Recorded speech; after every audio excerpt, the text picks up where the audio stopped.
A rational response to Snowy Monaro Regional Council's Irrational Shed Policy No. 190. Mind your own business. Let me begin by stating that there's nothing inherently wrong with governance.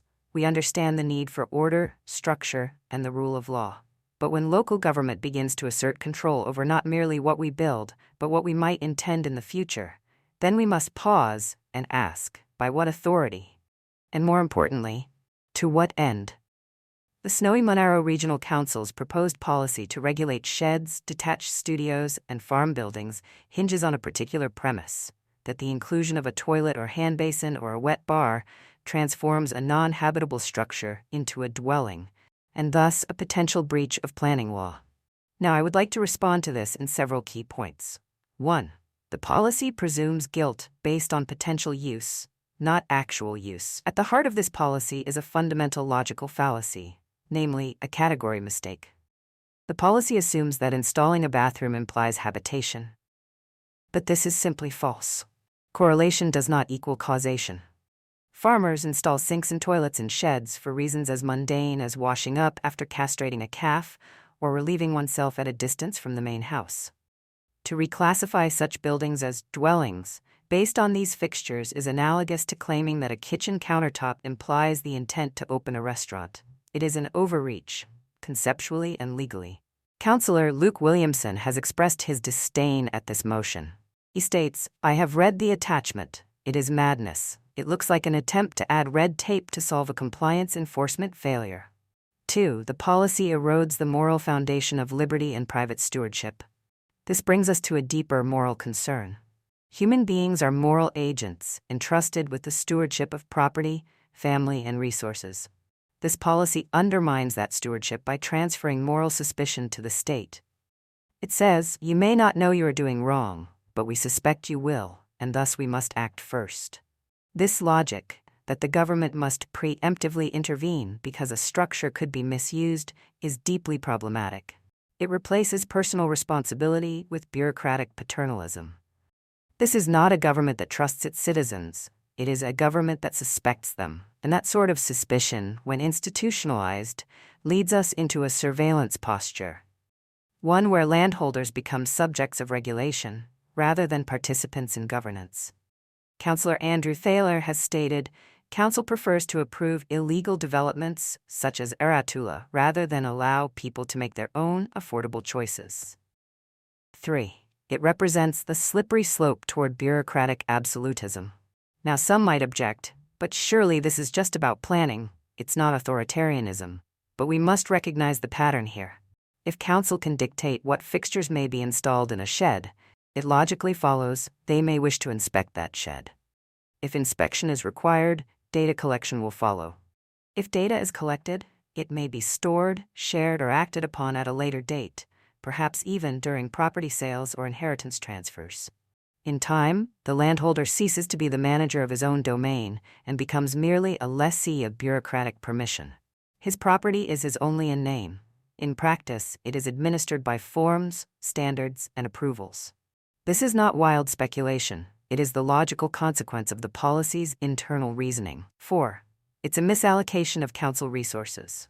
Let's be honest. Snowy Monaro Regional Council already struggles with major issues: infrastructure decay, environmental mismanagement, and lingering asbestos contamination.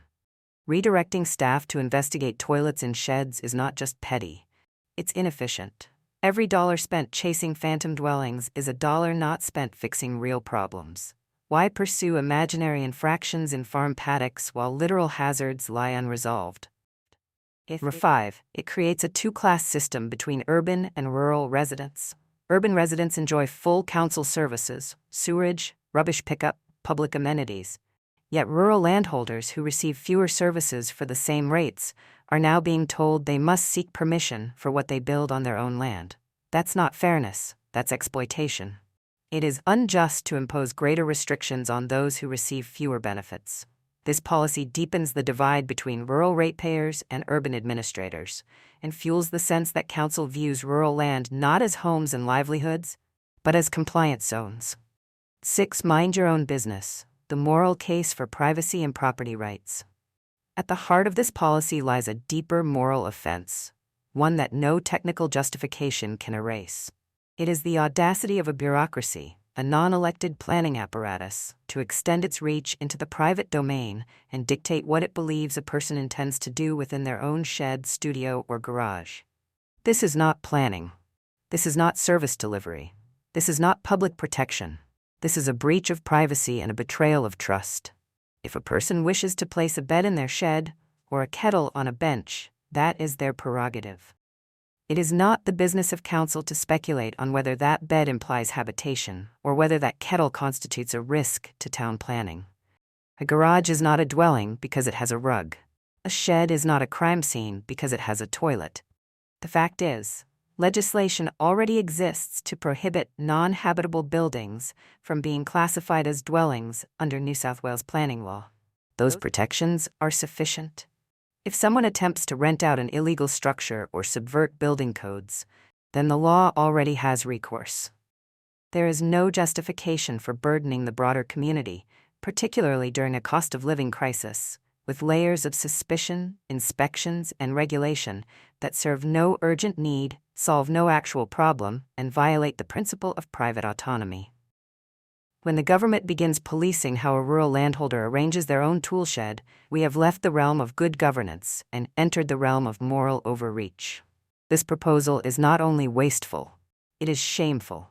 It should be roundly condemned by anyone who values the dignity of personal stewardship, the right to quiet enjoyment of one's property, and the moral limits of government power.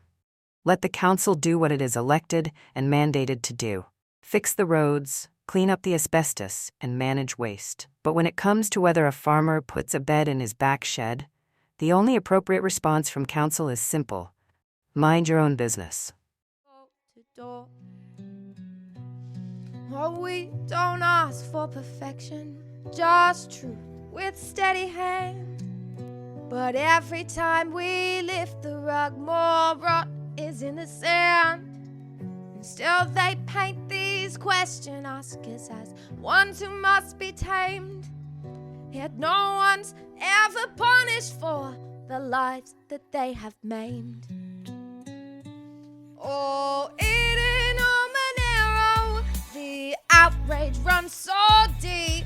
For every voice they try to crush, 100 more won't sleep. And somewhere in the valley, I reckon it will grow. For lies can't last forever, yeah, the people they always know.